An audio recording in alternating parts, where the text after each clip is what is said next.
This is Maharajas of Scale, a podcast where we go behind the scenes and talk to founders who are demolishing the myths around building and scaling a big business in India. These are the stories that have shattered the assumptions around Indian consumers and are changing the game completely. I am Krishna Jonakadla, serial entrepreneur, co-founder of Flit, the fashion locator in town, and startup mentor, bringing you these stories. Hey listeners, we have a very interesting guest this afternoon. This is Krishna, as always, from Maharajas of Scale. And today we are taking a slight deviation from talking to a founder and talking to someone who's actually focused on founder transformation. We are talking to Prasanna Krishnamurthy of Upekha, which is an organization unlike any other that we see in India. We see a lot of Me Too's in India, but what Upekha is doing is truly fantastic. Prasanna, welcome to the show. Hey, thanks Krishna for having me on the show. Awesome. So Prasanna, tell us, what are you working on and how does Upekha stand out in the Indian funding space? Sure. So very quickly, Upekha is a catalyst for founders. What we do is we help founders, especially of SaaS companies, transform their mindsets, transform the way they build their businesses, and help them get to meaningful financial outcomes for themselves, their employees, and their stakeholders.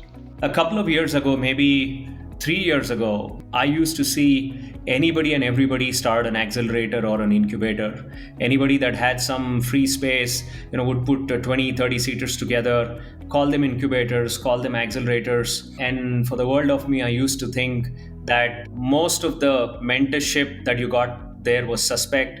I don't know what sort of credentials many of them had. But when I heard you speak earlier this year at a Startup Leadership Programs event, I thought you were a breath of fresh air. What actually drove you to start Upekha? And why did you come up with this catalyst model?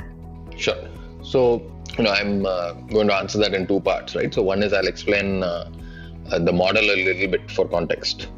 So what we do is we are outcome based in the sense that when we work with founders, we take outcome based revenue share and outcome based equity and a small upfront equity as well.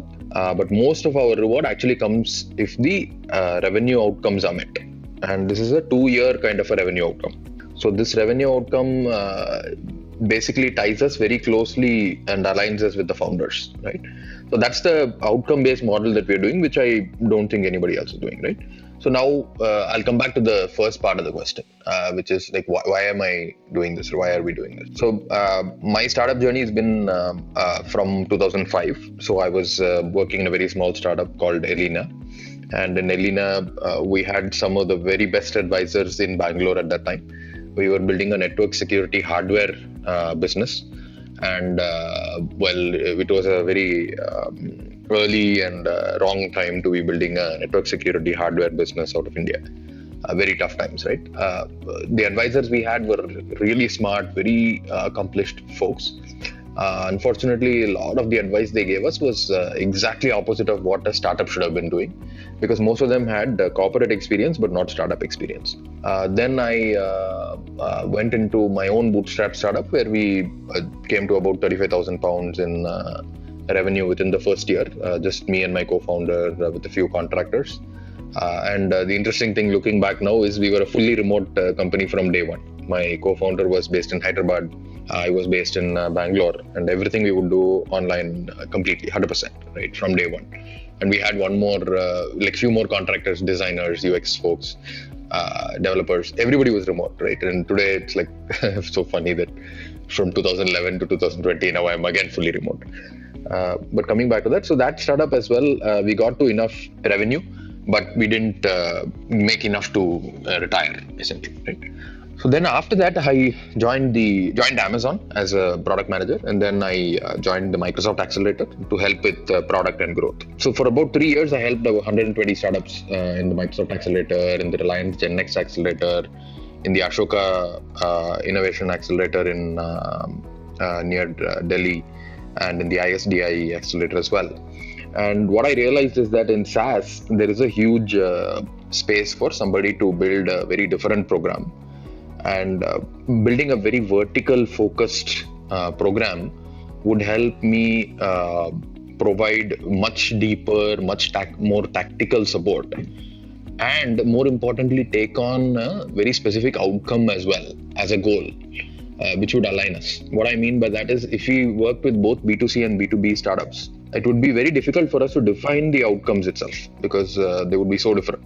But by taking only B2B SaaS startups to start with, we were able to define outcomes for all the startups very simply as a monthly recurring revenue, and use that as a aligning mechanism between the founders and us, and therefore drive a program for 2 years plus. So we think of it as a dual degree program, 2 + 2 years, where we're aligned towards the long-term objective of the founder as well, which is how do I make a lot of revenue that is profitable revenue, and how do I have high founder ownership of that, which means I have to be capital efficient. And if I do that, and if I can get to a 10 million in revenue, then that's a huge amount of wealth created for founders and employees. So that was the kind of motivation behind starting Upeka, and which led us to 3 years ago to start Upeka. So Prasanna, that's awesome. I very rarely get to hear, or most of us very rarely get to hear of outcome-based contracts anywhere. Most contracts are pay-to-play practically across the world, and being revenue aligned and taking a share of that revenue is a very bold move. I'm certain that it was not necessarily, while it sounds audacious at the outset, it's possibly a calculated move. Peel the onion a little bit. What sort of equity do you take? What sort of money do you put in? Delve a little deeper. And if you're actually aligning yourself towards revenue, you must be actually making sure that you have a good chance of making it. So dive a little deeper, please. Sure. We take different parts, right, of different pieces of our income as we see it, right, from the founders. And it's for different things actually.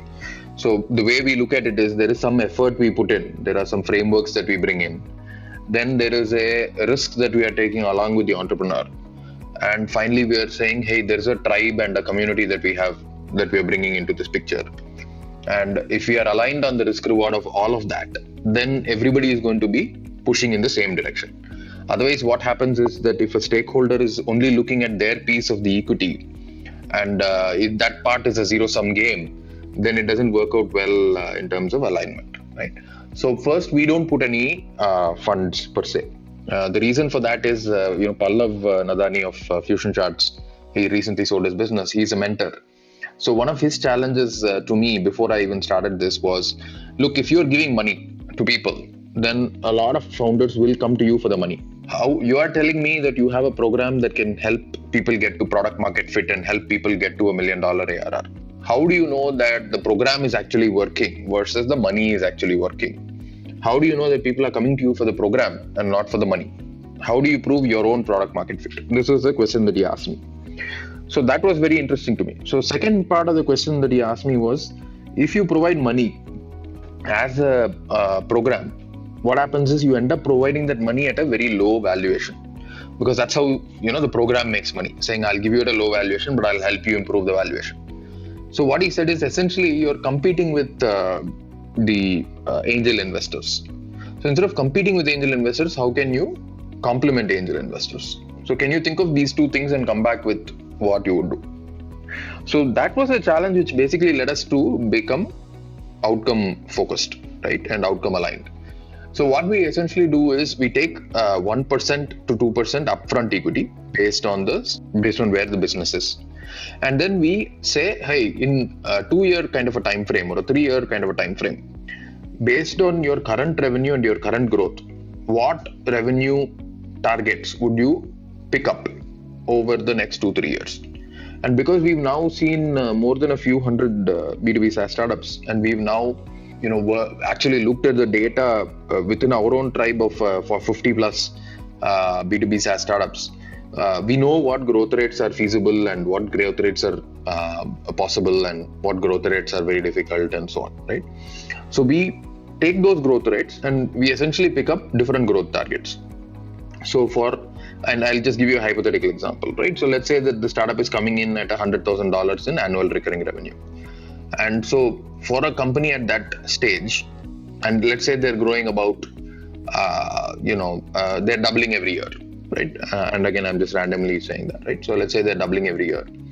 Now, for them to get to a $400,000 revenue in 2 years, by themselves, they will be able to do it. If they just double twice more. Is it easy to do that? No, it's not easy to do that either, right? If they triple every year, then they'll get to a $900,000, right? 100,000 to 300,000 and then 300,000 to 900,000. That is very, very hard to do. Most startups are not able to do that. So the statistic is that in SaaS startups, less than 5% of SaaS startups have gotten to $1 million plus in revenue, right? So if they're able to get to somewhere above $400,000 in 2 years and get to the close to $1 million mark, and here is the more important part. If they can, as they get close to $1 million mark, if they're able to double at that scale, then they're in really good shape. So if you know the historical trends for public SaaS companies, anybody who's been able to get from $1 million revenue to a $10 million revenue in 4 years is considered really, really good, right? So if they're able to get to that in 4 years or less, then that's a huge accomplishment. So what is the baseline for that? For that, they need to get to $1 million and then double after that. So our goal is to help our startups get to $1 million where they are doubling. Now, if somebody comes to us at 50,000, then those targets will be less. If somebody comes to us at 200,000, then the targets will be more. But that's how we align the targets. So between those targets, our goal is to earn 9% of equity from every startup. So if they hit the right targets that we both agree to, us and the founders, then we will earn 9% of equity. So that means the startup has to have achieved product market fit by the time they're in your cohort? No. So we don't consider typically $100,000 as a product market fit. It is more like a step towards product market fit. The reason we only work with startups with some initial revenue is because that brings data of what the customers do with the product, without which it's very hard to iterate. Product market fit is a very ill-defined thing, right? And we have a framework to define that better. But for the purposes of this conversation, the way I would define it is, you are able to predictably, scalably grow your business month on month, quarter on quarter, with the same product, with one product, with the same type of customers, with the same type of channel. And you know how many dollars, people, time, money, effort, whatever it is, that you need to invest to get the next dollar of revenue. That's how we think about product market fit. So I'll give a different analogy here, right? So let's say you're an entrepreneur and you're building a printing machine, and the machine can print $1 of profit. And to build that machine, you borrow $1. Now, if you borrow $1 and it prints $1 of profit, who does that machine belong to? Let's say you are again an entrepreneur and you built a machine which can print $6 of profit or $10 of profit, and you're borrowing $1 to build that machine. So which one is a better entrepreneur? So if I think about the skill of an entrepreneur, obviously the second entrepreneur who borrowed $1 and built a machine which can print $10 is a more skilled entrepreneur than the first entrepreneur who borrowed $1 and built a machine that prints $1, right? So for us, product market fit in the SaaS context is, can you get to $1 million quickly, and at $1 million can you be doubling while having taken less than $250K of investment of any kind, right? If you do it that way, then you as founders will end up owning 80% of the business. Right? And then that sets you up really, really well to get to 10 million and above. Right. So somebody at $100,000 has evidence that the product works to solve a problem for someone that they're ready to pay for. Right. But going from there to $1 million efficiently is a completely different ballgame. And a lot of times what founders make, the scale angle. It's not even scale, right? This is pre-scale. For me, 1 million to 10 million is where scale kicks in. Right. 100K to 1 million is where you're proving that your product actually has demand beyond the first few customers. Right. And a lot of founders, the mistake that they make, first-time founders, is they take too much capital before they've proven this out. And they've diluted too much. Let's say they've diluted 30%, 40%, In India there are a lot of sharks, so they might have even diluted 50% by the time they get to this 100K, right? And the problem there is, even if they then build that printing machine that prints $10, Yeah. right? They don't own a lot of it. Right. So then the economics of the whole thing go bad, right? So we think about product market fit as, can you build that scalable, sustainable machine where you have a lot of ownership? And because for us, actually, the goal is financial outcome for founders, not just like financial outcome for the business. So let's do a little more of a deep dive into that product market fit. I've seen you articulate that multiple different ways. Your online blog also has a pretty exhaustive outline. Product market fit, it comprises of founder market fit, problem solution fit, product solution fit, stuff like that. Right. The first time I heard you talk about founder market fit, I winced a little, and I'll tell you why. Because for a long time, until the Flipkarts and the the Paytms arrived on the Indian scene, Narayan Murthy, he's done a tremendous job, was a poster child for success, right, in tech industry. A lot of people would look up to him, and then there was this notion that you had to be a techie in order to build a tech company.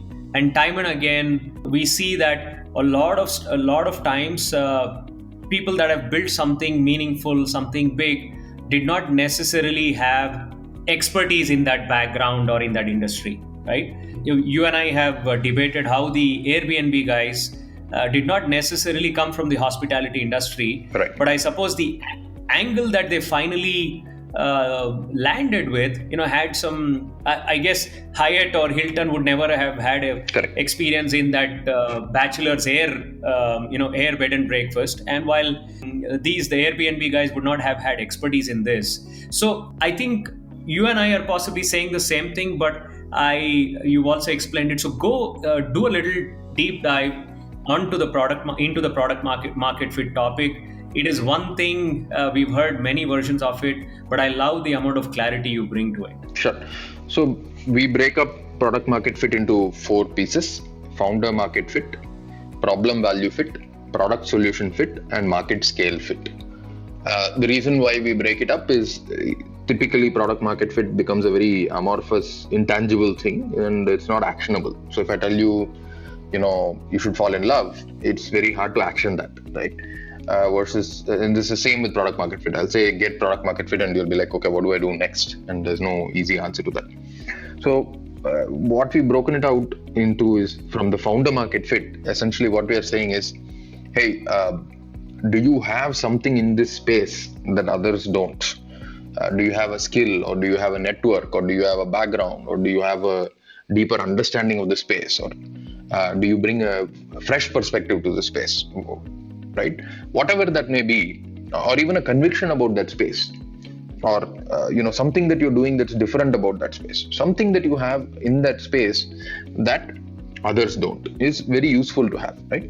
And the other part of it is also, what are you good at? So a lot of times, and this is a more of a apocryphal kind of a thing, right? I know people who work for 20 years in, say, an enterprise company, let's say Intel, right, designing chips their entire life, and they come out and then they're trying to build a B2C mobile app, which is a game of some kind, etc., right? And so the skill that you need for doing that is completely different, and it's just very hard to make that kind of a transition work, especially if they've never been an entrepreneur before and they don't understand how to make it work. So founder market fit is about being able to align with the needs of the customers in that particular space that you are picking. And do you have the skills that can make that happen? And it's not just that single founder has to have all those skills, right? So you can be that person who has been designing chips for 20 years and come out and build a B2C gaming app. If you partner with somebody who understands games, or if you partner with somebody who understands how to market games, then it works. It might still work. The mistake is when people think that their skills are transferable, and they're really not, right? So founder market fit is about picking the right battle that you are suited to win, rather than picking a battle where you have no advantages whatsoever, because entrepreneurship is difficult in and of itself. Or you say, I don't have these skills, but I'm going to learn these skills, and that's also fine. But then budget enough time and budget enough cost to learn those skills and do those skills, to be able to do those things, right? So either you have the skills from your previous thing, which is great, or you hire people or co-founders who have that skill, or you learn those skills. But you can't build startups without having those skills. So that is founder market fit. And the second one is problem value fit. So most founders, especially early stage founders, fall in love with the solution, but the real value is in the problem and solving problems and identifying what problems exist in the world. And the sad irony is that if you pick a problem that's worth only $1 if it's solved, unless that problem is there with literally a billion people, you can't build a $10 million business. Unless you're able to sell the solution to that problem at a cost of less than 5 cents or 10 cents, you can't actually make a profit of a few $1 million from that, right? So the mistake that people make is they pick problems that are not worth solving, and they end up building models which cost too much to even sell that solution to that problem, and end up not having either a large problem value or a cost-effective way to solve that problem, right? So that problem value fit is what we look at next and help founders build. And the other side of the coin is that the problem domain is what is much more important to founders than the solution domain. What I mean by that is, if you pick a particular problem, there are many, many ways of solving that problem. And some of those ways of solving those problems are actually very quick, fast and cheap compared to other ways of solving the problem. But founders who fall in love with the way they solve a particular problem, they get stuck in that way without realizing that maybe a competitor or maybe somebody else is doing it in a much better way, right? And the other thing that people will realize is, if you just iterate through a particular type of customer in a particular type of business, you will realize that the same person has a problem which is worth $1, which is worth $10, which is worth $100, which is worth $1,000, might even be worth tens of thousands of dollars, right? It's the same person, and you're talking to that person, and because you're in love with a particular solution, you might be trying to solve their $1 problem, versus the same person might be able to pay you $10,000 for solving a different problem that they have. But you are not in the problem mindset, so you don't ask them, hey, what other problems do you have that I can solve for you, right? And that might be a better path to actually building a scalable, sustainable business. And so that is one of the things that we help founders with, is get out of the solution mindset, get into the problem mindset, identify the value of those problems that you are already solving, see if there are adjacent problems to those, or for the same founders, see if there are other problems that can be solved which can have much higher value, and then solve those problems. So that's the second one, problem value fit. Third one is product solution fit, which basically means whatever you have built, you think it's solving the problem. Have you actually checked with your customers that it solves the problem? Can you make sure that it solves the problem quickly? Can you make sure that it solves the problem in a way that feels magical to the customer, and in a way where the customer happily recommends your product to others, right? So a lot of times people don't do that really well. So product solution fit is about how you solve the problem, how well you solve the problem, how quickly you solve the problem, and how you're able to help your customer feel delighted and feel a wow moment in terms of solving the problem. Can you measure all of that? And as an outcome of that, can you make sure that your customer is ready to refer you to more customers? Can your customer become your salesperson and get you more customers? So your solution to that particular problem has to be so good that it helps you get all those things, right? So that's a very different level of outcome. Very interesting. I loved. So the Socratic method is directly antithetical to the binary method that we all usually hear of. You either have product market fit or you don't. And then when you start actually building as a founder, anybody that's built anything meaningful realizes that it's usually an evolution. Yeah. So the fourth part of it, right? So the fourth part of the breaking down of product market fit for us is the market scale fit. And what we are basically saying is, look, depending on what kind of founder you are, what kind of business you want to build, understand what scale you want to get to. It's perfectly fine if you're like sitting in the middle of nowhere in, say, tier 2 city in India. If you build $1 million revenue business, and if you build it efficiently, you might be making like a couple of $100,000 to $400,000 in profit every year. That's like a really, really good business to build, right? And if you're growing at 20-30% year on year on that, that's you're probably making more money than a lot of people, right? So understand what scale you want to achieve. And once you understand what scale you want to achieve, understand how many customers you need to have at a given problem value to be able to achieve that. So what does that mean? Let's say you are solving a problem which is worth $100,000 per year to your customer, and therefore the customer pays you $10,000 a year. So now if you want to get to $10 million, then you need 1,000 customers. So you have to you have to be in a niche or a market which has at least few tens of thousands of such customers for you to be able to get 1,000 such customers who will pay you $10,000 each for solving a problem for them which is worth $100,000 per year. So now that automatically starts, helping you figure out, hey, what should I do? Which market should I pick, etc., right?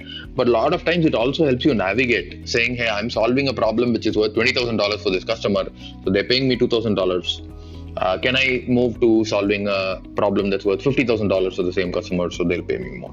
Things like that, right? And the market scale also tries to see if there are network effects within that market for that particular problem you're solving. And if those are there, how do you piggyback on that? And how do you take advantage of them? So when you combine all these four, the approach that we use also is different from usual approaches. What we say is, look, the point is not to try to achieve higher problem value alone. The point is there are a set of questions that you have to answer around problem value. The specific answers are not very useful, but in seeking to answer those questions better and better over time, your product market fit improves. So this is the Socratic method. So what we do is we provide these questions and serve as a advisory board or as a bouncing board for our founders, for them to tell us, hey, my answer to this question is this, right? And this could be us or this could be another peer founder. And when you create an answer to that question and you tell it to someone, and that person can then reflect back to you saying, is this a good answer or not a good answer? Or you need to get better at this answer. Then that process of figuring out what do I need to do to get a better answer to this question makes a founder think. And when they start thinking, they start figuring out how to get those answers. And that iterative process of figuring out better problems, figuring out better solutions, figuring out better market segments, making sure that you have the skills to address that, and keeping on doing that iteratively is what helps improve product market fit overall, right? So it's not that one of these questions is what will drive or something like that. It's that process of, as a founder, understanding that I don't have great answers to some of these questions, and what do I need to do to get better answers to these questions over time, and can I build a process that will help me get better and better answers to these things every day. And if I can put that process into place for my business, then that becomes an incredibly valuable business that I'm building, because the market itself changes. And when the market changes, if you have a process to find a better product market fit, then in the new market, you will find a better product market fit. So that process is what is important. The seeking better answers is what is important. The specific questions themselves or the specific answers themselves are not as important because they change over time. Right? You don't really just boom, make it. And it's a compounding effect of many, many, many tiny decisions. Yeah. So let's Absolutely. switch gears a little bit and talk about your own playbook. What do you do with your startups and the cohorts? Because it's very interesting. You don't really usually hear of founder transformation, the kind of things that you guys work on.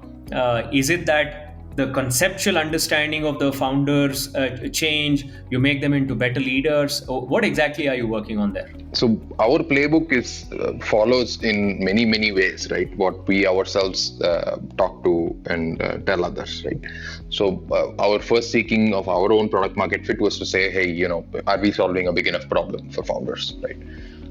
So from a founder market fit perspective, if I tell you, I literally worked with 120 founders, 120 startups, many more founders than that. I did about 10 or 11 batches of startups in different programs. So I had that background, and I have done software product companies in the past, early stage startups in the past. So I had that domain expertise, and that is my founder market fit, right? The second part of that is the problem value fit. So if we take a founder from a $10,000 a month to $100,000 a month, right? At $100,000 a month, they are essentially, let's say $1 million a year. They're essentially worth $5 million as a business, right? If you take a very conservative 5x kind of a multiple. Now, that is a substantial amount of value that we're creating for our founders. And if you take the same 10% kind of a thing, if you're taking 9% for helping people succeed in doing that, what we're saying is, hey, will you pay me $500,000 if I help you get to $5 million of value? Right? So that problem has a high value, and its upside value is high. So if we say, hey, can I get you to $10 million of revenue, then the problem has even higher value. Right? So I'm attacking a problem which has very high value. Now the third part of it is the product solution fit, and that's where Pallav's suggestion, for example, saying don't give money, helped us understand whether the solution we are providing actually solves that problem, right? The product that we are building, which is a program, is actually solving that problem. So in that context, how do we measure ourselves, whether the solution is working or not working, right? So there, we very closely track the revenues of all our startups month on month. And the first cohort of startups, all 4 startups that came into the program, all 4 are surviving, all 4 are thriving, all 4 are month on month cash flow positive, right? And this is after essentially 2.5 years with us, going to be about 3 years with us, right? They started in May of 2017, now it's April 2017. So in those 4 startups, they joined us at about $10,000 a month to about $20,000 a month. Today, they are between $70,000 a month to $300,000 a month. So they've grown 7x to almost 20x in the 30 months to 36 months that they've been working with us, right? In the second batch of startups, again, 6 startups. Out of the 6 startups, 5 are cash flow positive. All 6 are surviving. The 6th one is still like neck and neck. But 5 of them are like cash flow positive, comfortable, growing. Out of the 6 startups in the second cohort, we are very confident that 4 of them will hit $1 million. Without COVID, they would have hit $1 million in the next, say, quarter or 2 quarters. So out of the first 10 startups that we worked with, we were confident that without COVID, 7 of them would have hit $1 million or higher in annual recurring revenue working with us, right? And none of them have died. So that kind of a track record basically tells us that, hey, whatever we are doing is working. And these are people who have been to other accelerators in the past. They've been to programs like 500 startups in the past, various different things that they've been through. And the second part of what I said in the product solution fit is, can we get referrals from them? Right? So all of them have given us referrals. All of them give us amazing referrals. They go out and convince people to join Upeka. Because what we are asking founders is a lot. We are saying, hey, believe us, work with us in an outcome-oriented fashion. But we are asking for serious amounts of equity, right? Now, when we're asking for a 9% equity, right, founders will obviously have a lot of questions in their mind. And literally, there is nothing that I can say to people that will convince them to join us, right? But when a founder says, look, this program actually helped, it worked, and not just one founder, but 10 founders say that, or 20 founders say that, or 30 founders say that, that is what helps us get new founders to join us, right? And so today we have 48 startups and 101 founders working with us. So that means that the product actually works, and people are happy enough with the product that they are going out and getting us more startups to work with, right? So that's the product solution fit. And the market scale fit for us, if we are looking at it, the original goal, and continues to be the goal, Because of the COVID situation, we don't know how it will be affected, maybe here or there. But in 10 years from 2017, so 2027, we wanted to help 1,000 founders, 1,000 startups help get to $1 million plus mark. And 3 years ago, when I told this to people were asking me, hey, are there 1,000 SaaS startups in India that can get to $1 million? This year at one of the SaaS events in Chennai, SaaS Bhumi, there were 400 SaaS startups there, right? So that question of can we hit that scale is no longer there. There are tens of thousands of SaaS entrepreneurs worldwide. And because of this COVID situation, we have gone fully remote as well. And so we are going to be probably working with SaaS founders around the world. So for us to get to 1,000 SaaS startups in the next 7 years does not look impossible, right? Looks quite feasible. So that's how we break up our own product market fit using the same framework. So let's delve deeper and talk about the tactics a little bit. Sure. What sort of scale stories or playbooks are you seeing? You do have a wide variety of startups in your portfolio. What before and after in terms of tactics and methods and strategies are you seeing them employ? We all hear of the usual playbooks of Google AdWords and then inbound marketing, inbound funnels, all of that stuff. But growth is not a one-size-fits-all tactic, right? Right. Each one of them needs a unique.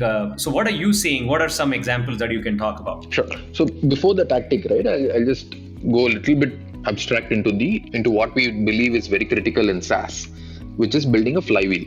So flywheel, for those who don't know, is an energy storage device. And initially starting a flywheel is very hard because it's like very heavy and very stiff, right? So you keep pushing it, and it doesn't look like it's even moving. Once it starts moving though, it starts picking up its own velocity and momentum, and adding more and more velocity and momentum becomes easier and easier, right? So SaaS is a flywheel. And what is the flywheel, right? In SaaS, it's about getting new customers, getting those customers to pay you more and more over a period of time. So what they should be doing is, if they paid you $1 in month 1, by month 12, they should be paying you $2 or $4 or $10. And if you got a certain set of customers in month 1, all those customers put together, let's say they paid you $100 in month 1. By month 12, all those customers put together should be paying you $125 or $150, right? So this is the first part of the SaaS flywheel. Second part of the SaaS flywheel is, every customer who is a good customer of yours should get you one or more new customers. And what we believe is, founders who are able to build products in markets where this is possible, then everything else feeds into this flywheel, right? And this flywheel for SaaS is based on what Amazon has as a flywheel, right? And the Amazon flywheel, for those who haven't seen it, go search for it. It's absolutely brilliant. What it allows you to do is abstract out what are the critical parts of that flywheel for your business, for you to have such happy customers that they pay you more and more over a period of time, for you to have such happy customers that they get you more customers over more and more time.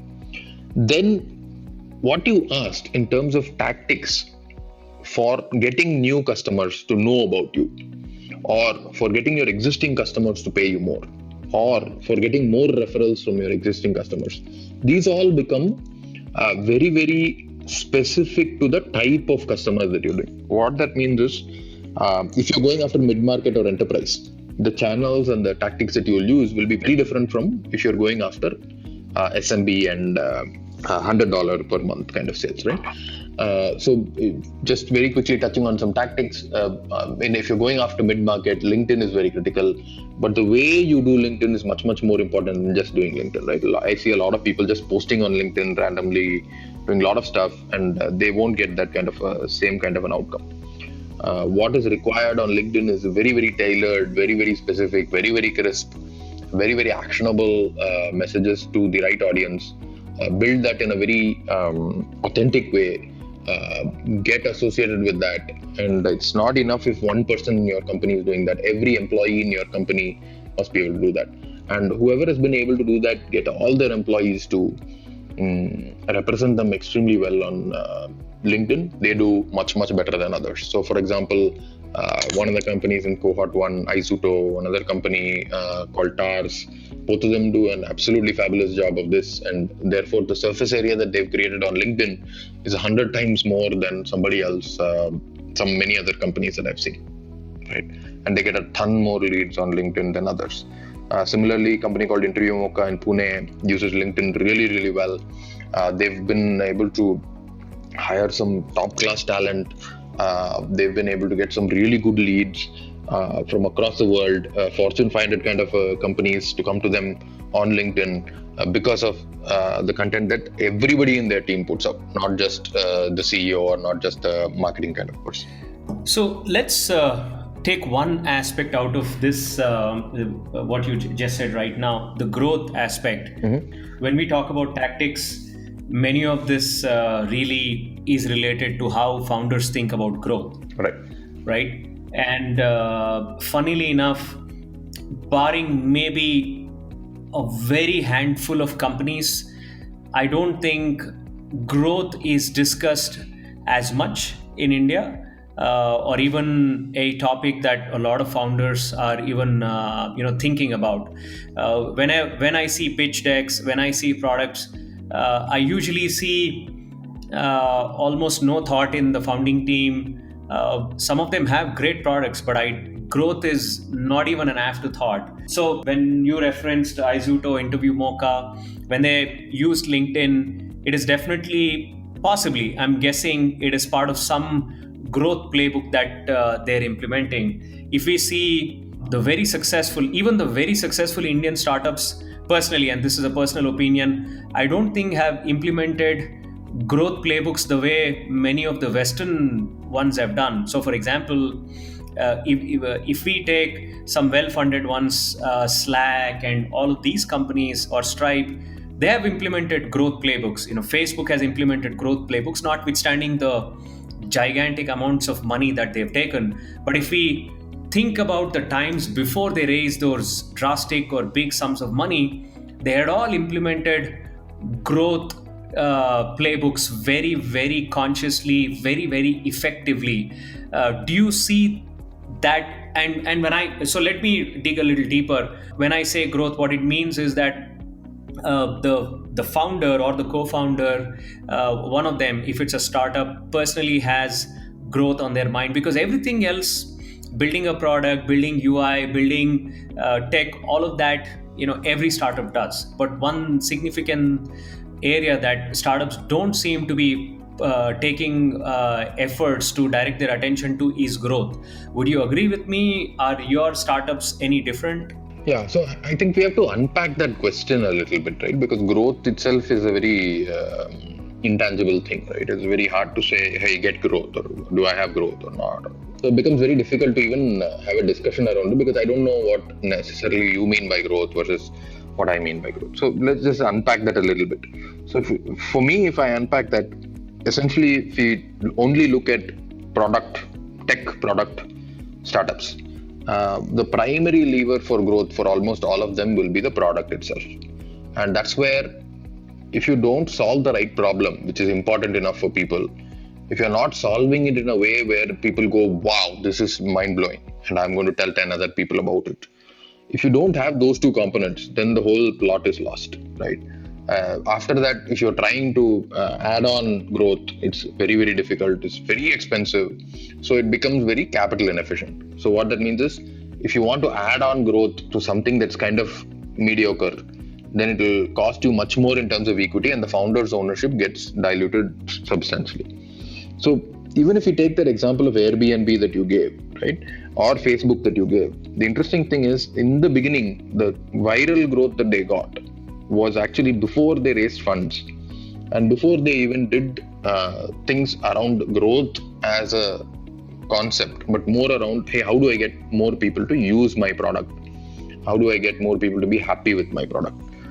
So in the Airbnb case, what actually happened is they figured out 6 or 8 months after they graduated from Y Combinator, they figured out that the listings that had very good photos, those had a higher conversion than the listings that didn't have very good photos.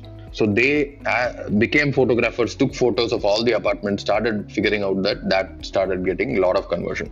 And that was one of the triggers which actually increased their growth rate a lot, right? Now, is that a growth thing, or is that a product thing, or is that a operations thing? That's a label, right? But they're thinking about how do I get more usage? How do I get more people to become customers, right? Is that there in Indian customers, Indian startups as well, Indian founders as well? Absolutely, right? People are trying to think, how do I get more customers? The challenge is that the tool set that they then use is very limited. And many people just paint themselves into a box saying, I'm a sales guy, I'm going to sell this. So let me talk to more customers to sell what I have, right? So this again comes back to the problem value. So I've created a hammer. Now I'm going out to sell hammers, irrespective of whether you need a mixie or a light bulb or a bottle or something else. I will sell you a hammer. How will you be able to sell that effectively at scale? You may not be able to sell that effectively at scale. And that's where people get stuck, right? So in Indian founders, a lot of times I see that solution mindset is very fixed. I've made this, it's amazing. I'm going to find out who to sell it to. Versus figuring out, hey, what is that person's problem? Having that empathy, saying, oh, if people want to stay somewhere, if they're able to see better photos of that place, then they're more likely to book that place to go to, right? So that is one part. Second part is a lot of the growth framework stories from the US, right? A lot of them are actually apocryphal. When others have tried to apply the same growth playbooks, they've not necessarily worked. So I don't think there is one growth playbook per se, overall, right? But if you pick only DTC businesses, direct-to-consumer businesses, e-commerce businesses, or if you pick only SaaS businesses that sell to enterprise, or if you pick only developer-focused SaaS products, then growth playbooks become possible, right? It will still not be 100%, but there are ways of figuring out for this set of customers what is important, develop more empathy for them, find the channels that they use to buy products, piggyback on some other distribution channels that are there in those to those customers, and try to iterate on that to get to a growth mechanism. The third part is how much are people investing into growth itself, and this could be growth from the product, this could be growth from sales or marketing or channels of any kind, right? So in a early stage startup, in any startup, if you want growth, then 50% of your team should be focused on growth. What I mean by that is, if you're doing product-led growth, then ensure that the developers that you have, let's say you have only developers in your business, ensure that at least 20%, 30%, 40%, 50% of the developers are focused on getting your product more used by the same customers, getting your customers to feel so good that they refer more customers to you. Use the same developers to build referral funnels, for example, in the product itself, or ways for your customers to get you more customers in the product itself. And if you're able to do that without a marketing or a sales team, you will still find growth. And in the Indian context, this is what in the Traction book is called engineering as marketing. Engineering as marketing can be extremely powerful. So your engineers can be doing growth for you. And in India, let's say you're in Domblur or, well, not today, but if you're in a Domblur or Koramangala, if you throw a stone, you're more likely to hit a developer, right? So you can use your developers for growth. What is a framework to use for that? Is there a framework? Not necessarily will work for the same way for everybody. But if you work towards that in a systematic way, where every day you're trying to offer more value to your customers, where your product is helping them do better things, where your problem you're solving has high value, where you're solving it in a way where the customer is completely blown away and extremely happy, and where you're enabling the customer to get you more referrals, then that growth engine can be built, right? And so do you have enough people on your team building a growth engine rather than getting you one more customer? I think that is what we believe is much more critical. So can you build an engine? Can you build a flywheel? Do you have enough time, mind space of the founders going into doing that? Yeah, I wanted to mention the flywheel when you brought it up a few minutes ago. Jim Collins does a terrific job of talking about the flywheel in his Good to Great book. Yeah. Right. So let's talk about the Indian SaaS story itself. Right. I remember, I think 3 or 4 years ago, there were some bold proclamations that the Indian SaaS scene was unfolding in a big way. The playbook was completely available. So all it took was a few determined founders to take a hold of that playbook and actually launch amazing SaaS startups. For a country which has had humongous amount of IT service businesses, funnily there is a significant amount of resistance even within those IT services companies to build SaaS products. For the world of me, while I have an explanation for why they do it, we seem to have the ecosystem to build SaaS companies. While that article proclaimed that the SaaS scene was here, I don't know, barring a handful of companies, we usually hear the same names again and again, Freshworks, Zoho, and then Capillary, and then the list sort of falls off the cliff from that. So is the Indian SaaS scene really there for good? Is it for real? And then how is it changing? How has it changed? Are we going to have any breakout companies in Indian SaaS outside of these names? So I think that's the rich get richer effect, right? So it's much more interesting to talk about, Freshworks as a company that has crossed a few $1 billion in valuation and a few $100 million in revenue, versus talking about the next company which is at $1 million. So I think you have to go back in time a little bit. If you go back in time 5 years, how many companies in India were above 10 million? You could count on one hand if you go back 5 years, right? Today, there are lots of companies in India which are above $10 million. Not all of them are well known, and some of them are actually bootstrapped as well, right? So the thing is, I think building a capital efficient business where the founder owns enough to be profitable between a 1 million and a 10 million in revenue in India is completely possible. Can be done in a tier 2 or a tier 3 city. You will never even know they exist, because their company will be headquartered in Delaware. They might have a subsidiary in India. You go to the website, you will not see anything about India. They will be selling successfully and making literally millions and millions of dollars in profit annually. And they would not be counted as an Indian company or be known in India. So that is the situation we are in today, where there are companies and I'm very, very surprised when I hear about some of these. A company in like Bhopal or Indore, which is selling, selling some software to agencies worldwide, and you would never know that's an Indian company, and they're literally making a few millions of dollars in revenue. So how would we even figure out who they are? Because these are people who are not even connected to the ecosystem, and they don't care for PR in the Indian media. So you and I would never even hear of them. And there are companies like this in Ahmedabad, in Bhopal, in all over the country that we would never know about. Right? So the challenge is that the media, or what we hear about, are those companies which have raised funding, which are in the ecosystem, which talk to people, which want to be in the get PR and want to shine. Right? So that's how what has happened is this year when I went to SaaSBoomi, I was talking to one of the investors in India who basically is the best investor in SaaS in India, right? And so when we were like quickly chatting, and I'm like, 2 years ago in SaaSBoomi, I knew everybody who came in. I knew every single founder. I knew every single business, right? But I look around the hall, there are 400 people here, 500 people here, and I barely know 150. The others I've not seen before. I've not heard of their business before, right? And I said, like, is that the same for you? Because, I don't meet so many SaaS founders. You must be meeting a ton of SaaS founders.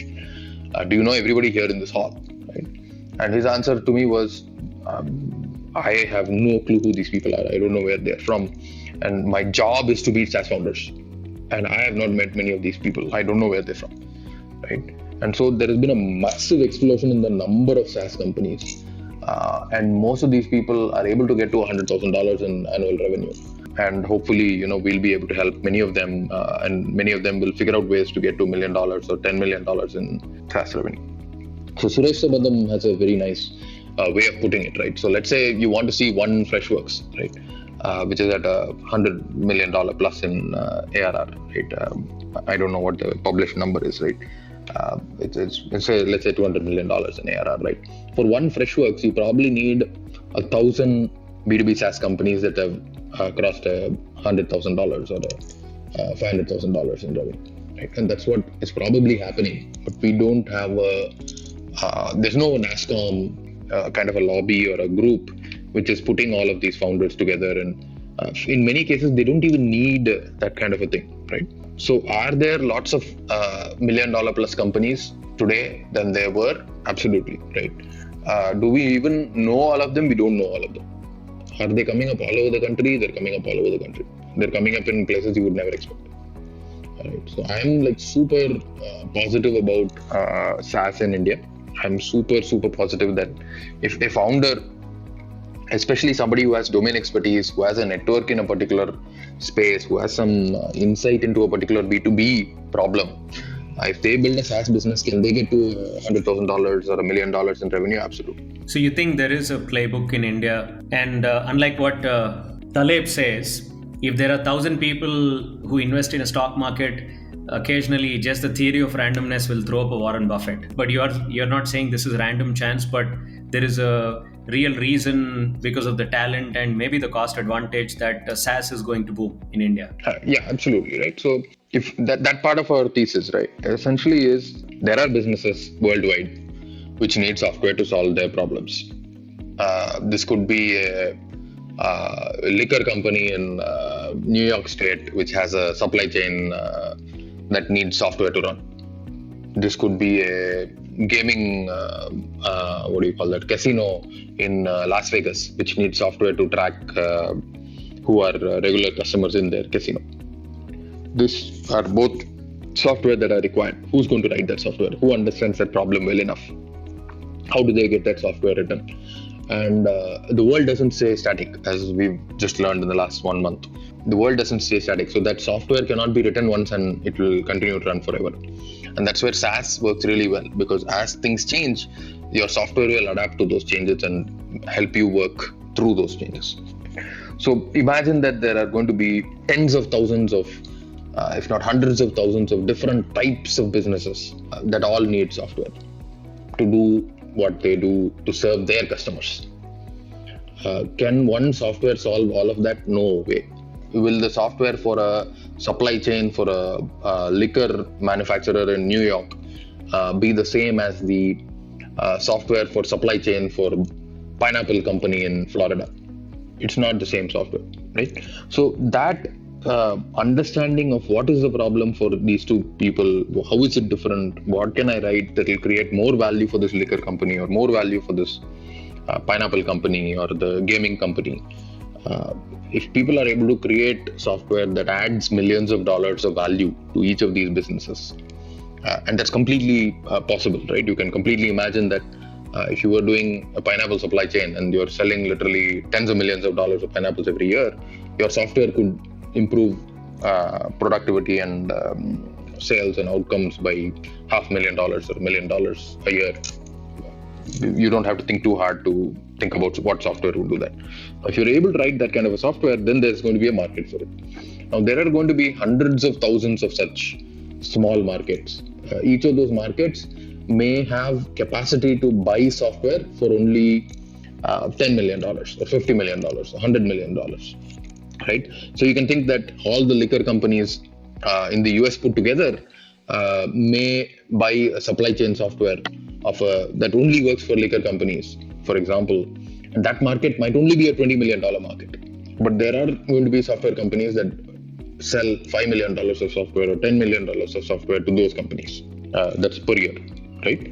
So that kind of value is going to get created. So who's going to do that? And how does it become cost effective for those companies to buy that software? That's the thought process for us. And we believe that a lot of those domain experts are today in consulting companies, in software companies, in IT services companies.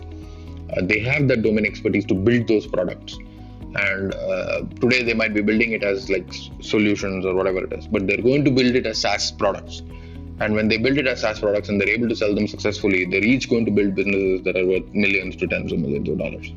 And then some of those markets will end up becoming billions of dollars in size. So a canonical example that we give everybody is a company called Veeva, VEEVA. Most people would have never heard of them. Their founder was in Salesforce, quit, started up saying, I'm building a vertical CRM. The concept of vertical software itself was not very prevalent then. This is 2005, I think. So he had a hard time raising money, raised some money, about $7 million, spent only $4 million, realized that if I keep taking venture capital money, then my ownership will be diluted. Then picked a niche that they felt was so small. They picked pharma CRM. They said, okay, pharmaceutical companies need a CRM to talk to doctors. Can we just build that? And they picked it specifically because they thought it's very small and very niche. They reached $50 million in revenue and with only $4 million spent out of the funding that they raised. Went IPO at $50 million in revenue, raised another $100 million or so at the IPO. Now they're at $800 million in revenue, in annual recurring revenue. And they're probably going to hit $1 billion very, very soon. They have only some 200 customers or 600 customers. So imagine that, say, 600 customers are giving them $700 million in revenue. And they thought when they started up, this is a very small niche. And they were looking to build a few tens of millions of dollars in revenue at best. Right? So, but that niche exploded. Pharma CRM as a market had much more value than they imagined when they started off. So now imagine that there are going to be 100,000 such niches which could support tens of millions of dollars in revenue. That is where the world is today. So one trend amongst all of this certainly is that the number of techies that spend time in the US, right, in between 2004 and 2014 maybe, towards the George W. Bush and Obama eras, the US had favorable immigration policies, which has changed during Trump. Yeah. And to a certain degree, the IT landscape did not change as dynamically as it has changed in the last few years. Mm-hmm. With that changing, because I personally feel there are two aspects to innovation, right? One is cost, the other one is context. Mm-hmm. While India definitely has a cost advantage, the techies and all the other guys as well, not just the techies, there was a whole host of other people that I'm a perfect example. I'm not a techie. I was in the US for more than a decade. I came back with rich experience about the US context. And then while I've visited recently, I've not seen that much of change because I moved back recently. With this immigration not being there, the dynamic interaction with perhaps the US being the largest consumer, while that scene is largely changing, mm-hmm. you continue to feel the innovation will happen, even though many of that talent mingling will not happen, right? Right. So the what's going on, I mean, before COVID and after COVID, right? So now it's become completely flat, right? I don't know who you are. I don't want to meet you anyway. I'll tell you everything about my context. Right. Because why would I want to meet you? I'm not going to ask you to come to my country, right? Right. Or my office. I might not even be in office. How will you come and meet me? Right. So let me ask you a different question, Prasanna. There is this TED Talk by a guy called Nirmalya Kumar. And the title of the TED Talk is India's Invisible Innovation. And then he says a lot of Indian innovation feels invisible because most of our innovation is in B2B. All the captive centers, all the IT services, they're all B2B. Correct. When we contrast India and China, because all the innovation that you hear about coming out of China is B2C, mm-hmm. right? And, from your Tencent, Alibaba, all of these guys, they're all B2C innovations. And Chinese company, it is twin advantage, large market, protection from the government, and then millions and millions of dollars have been poured into these startups and they've had that run, right? When you contrast that to India, almost no government protection, and perhaps while we all tend to feel that there is abundant amount of capital available in India, I would say once you knock out the first 3 or 4% for the remaining people, I don't think there is capital abundancy or capital surplus. Are we are we like a poorer version executing, and B2B in some sense also is a low risk kind of a model because you don't go big or go home, you're actually constantly iterating towards your goal.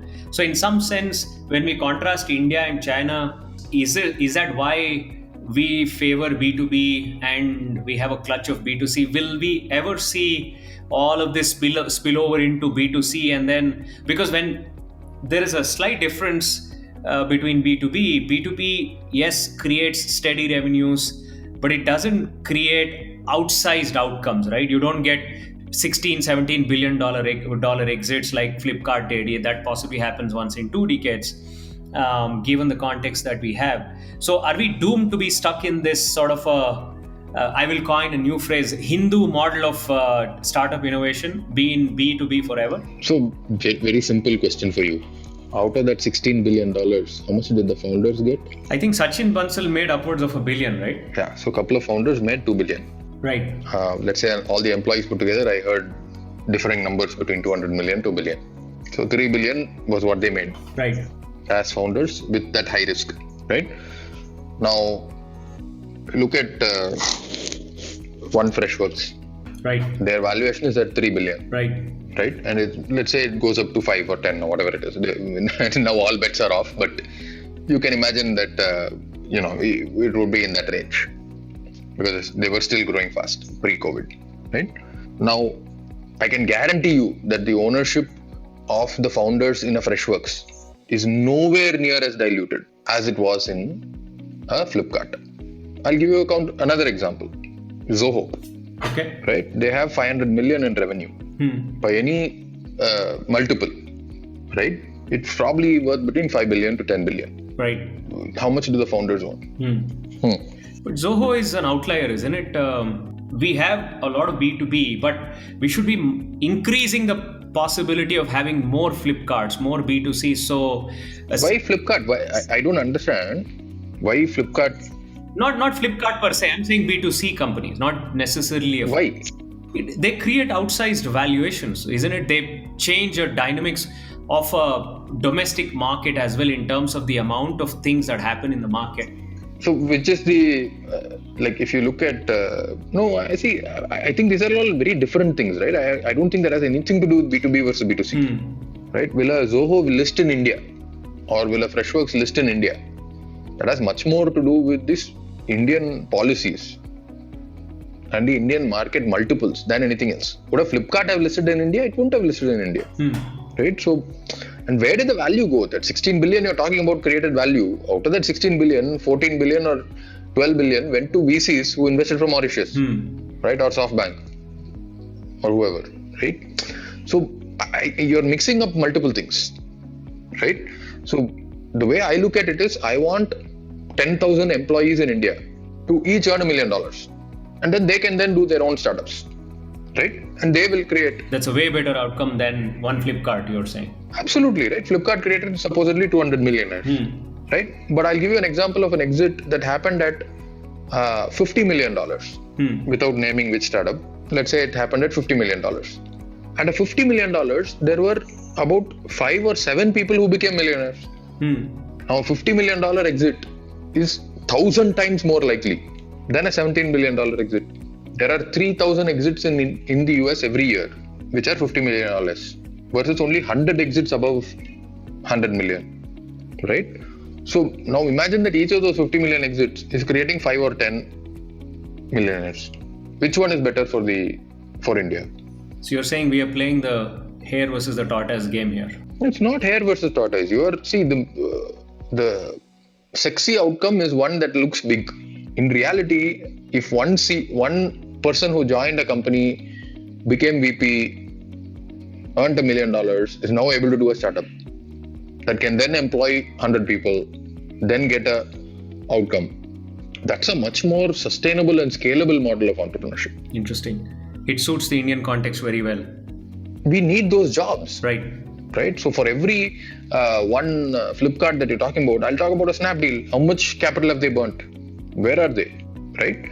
Yeah. Versus in B2B, the downside is much more protected because your customer wants you to stay alive and they have the money to keep you alive.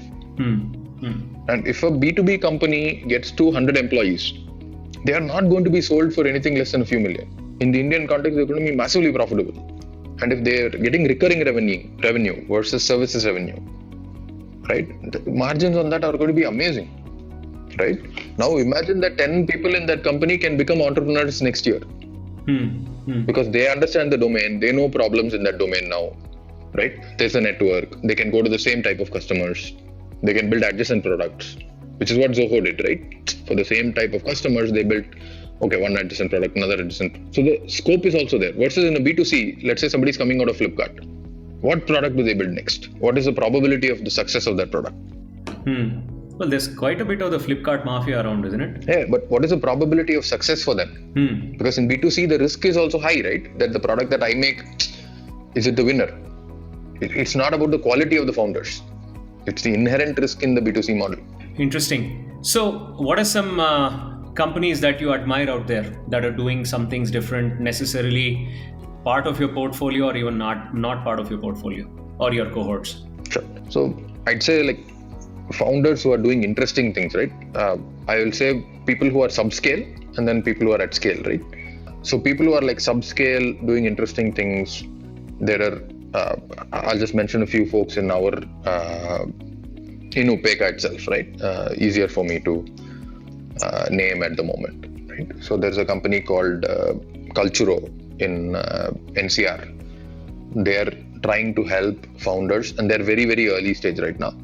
So, but they're trying to help other companies, CEOs, founders, people who are running those businesses, improve the specific processes that become a culture.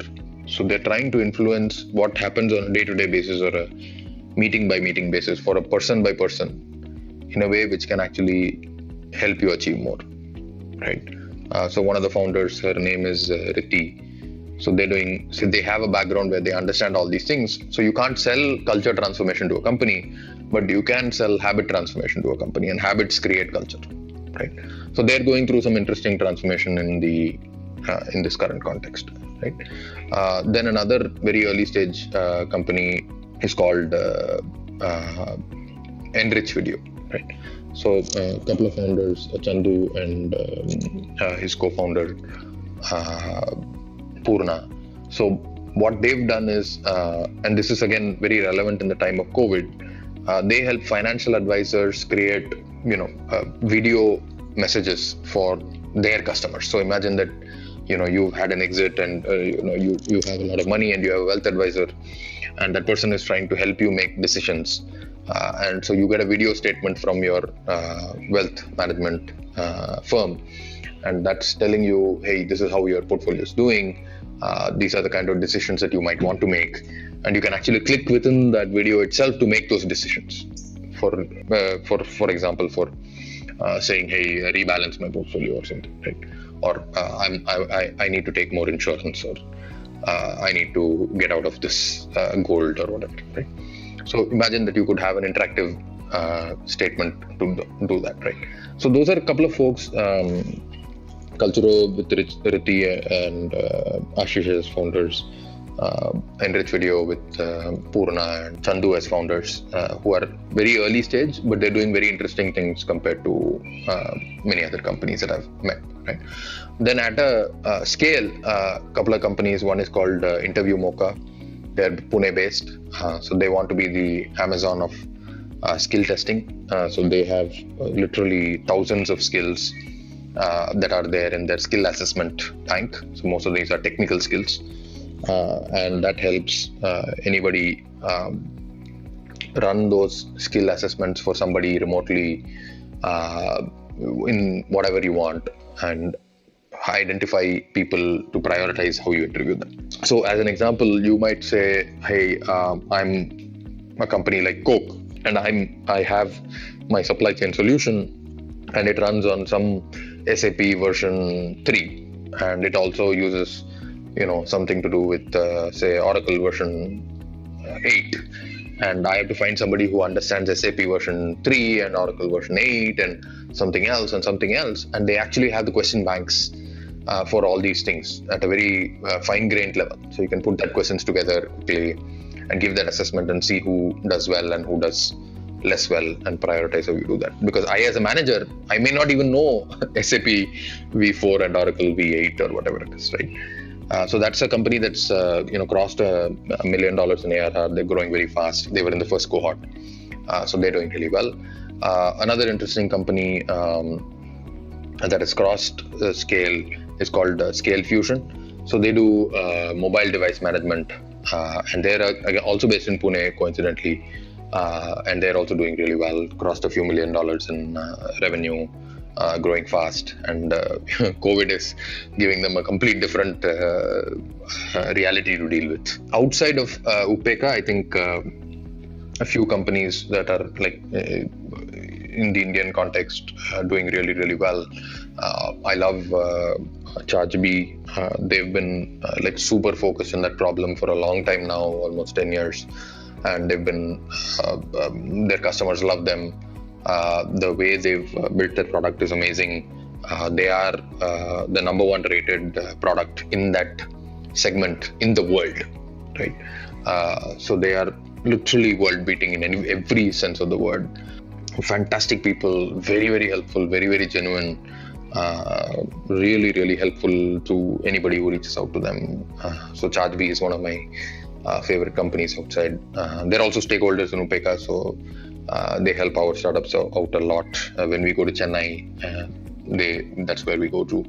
And of course, Freshworks is somebody that we all look up to a lot. And Girish as well is incredibly helpful, right?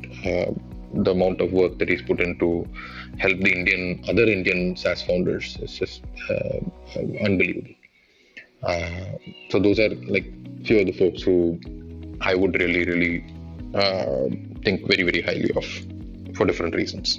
Yeah, ChargeBee crossed 11 million ARR 4 years ago or 3 years ago, I think. So they're a very interesting company for sure. Yeah.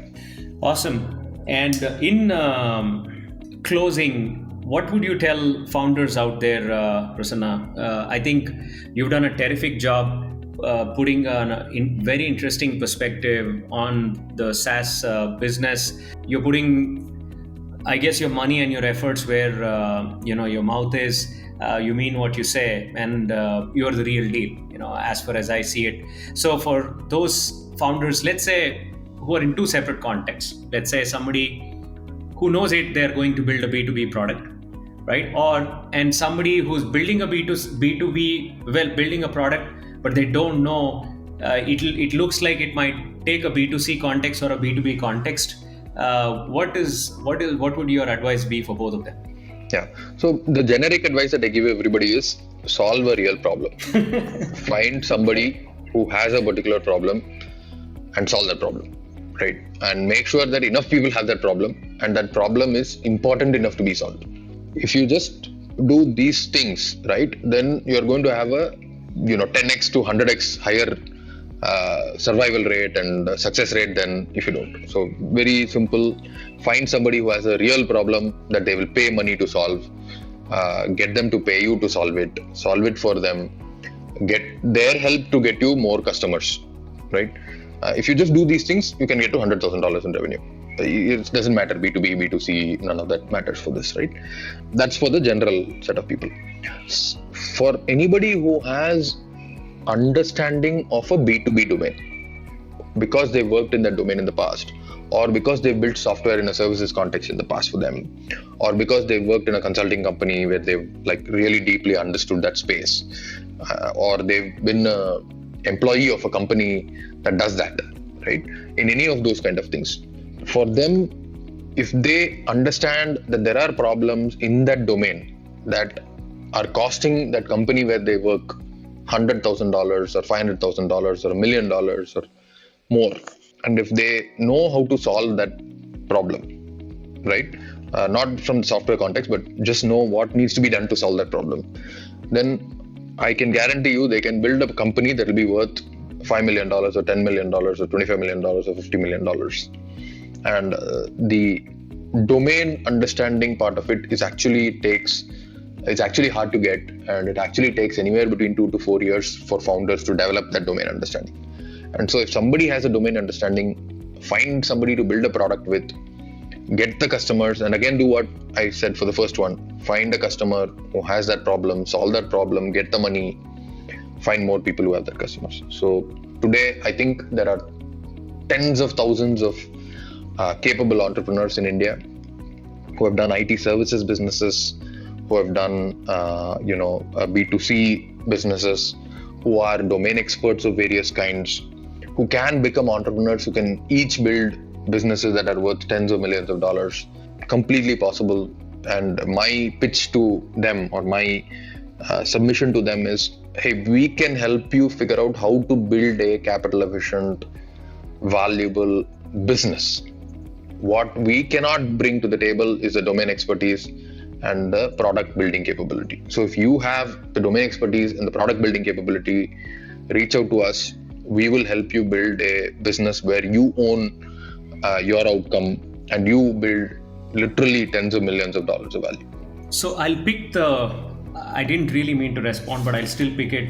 And one of your suggestions was solve a real problem. And I kind of, in many times, there are varied interpretations of that. So for instance, if we take Zoom as an example, if you were Eric Yuan building Zoom at that point in time, given the fact that Eric was already at WebEx, you had Citrix GoToMeeting. A lot of people don't know. There was, I think, a software called Mikado or Mikaso, which was way back in 2012, which was doing very much what Zoom and all of these do today. And you have Google Hangouts as well, right?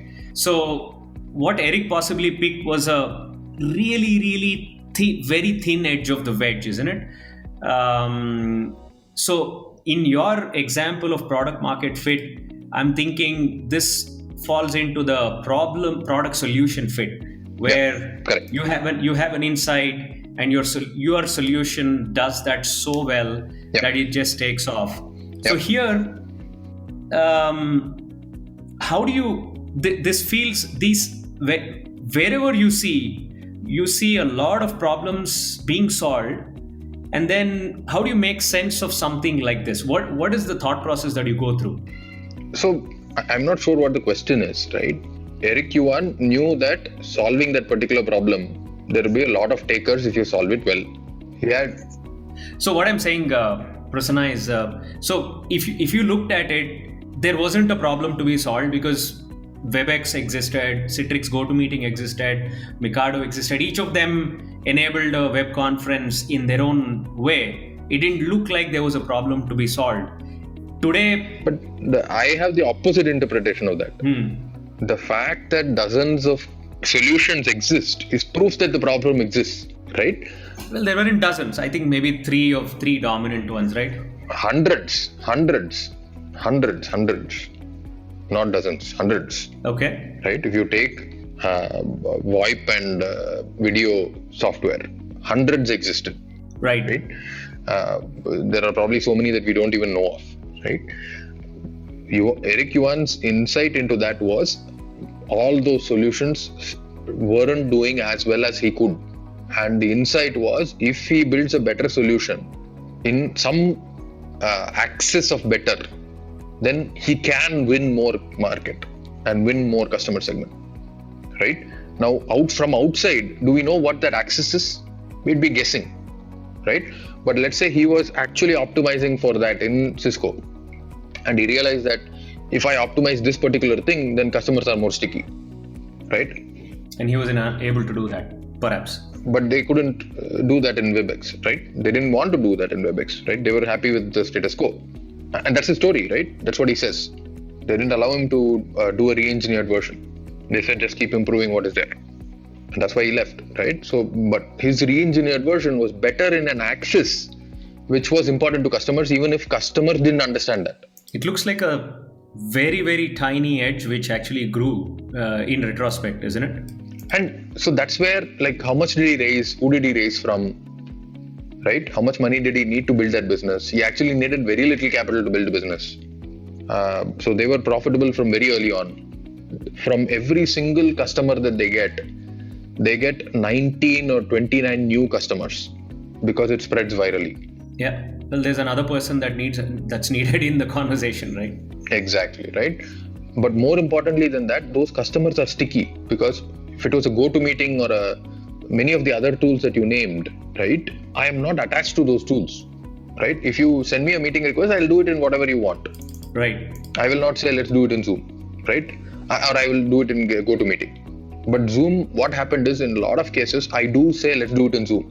Yeah, I guess they cracked the product solution fit and ease of use. I personally think Correct. ease of use and convenience is a very, very underappreciated, underunderstood. It is a angle hiding in plain sight, isn't it?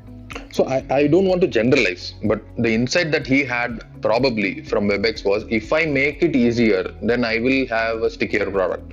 I'm just saying that making it easier is available in so many domains and so many products. Is what I'm saying. I'm not sure about that, right? I wouldn't extend that generalization. What I'm saying is, it might be a step function. And if your competitors have already crossed that step, then they may not be a, comparative advantage. Right? But if your competitors don't have that, and you know that, and you know how to do that, that's when that advantage comes in. Awesome.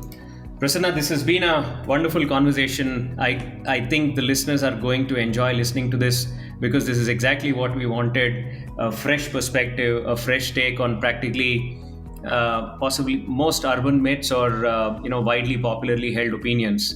And this is not an ivory tower opinion, because you're seeing things happen, you're making things happen, and looks like you're going to deliver the next maybe $100 billion of growth in your own way through Upeka or whatever it metamorphoses into. I think you're onto something exciting. You definitely changed my own perspective on SaaS, and I can imagine you being in the thick of things, how exciting it must be for you to see all of these come out. Amazing. Thank you for being on the show, and we will definitely pick this conversation up 2 years, or once the Indian SaaS scene hits another milestone and Upeka hits another milestone. We wish you and Upeka the very best. So thanks, Krishna, for having me over. Pleasure. We hope you enjoyed the story. If this story made a difference to you, tell us by leaving a comment on the website or our social media channels. Help us spread the love by subscribing, liking, and sharing our show. We welcome speaker suggestions and collaborations. Write to me at nida@maharajasofscale.com.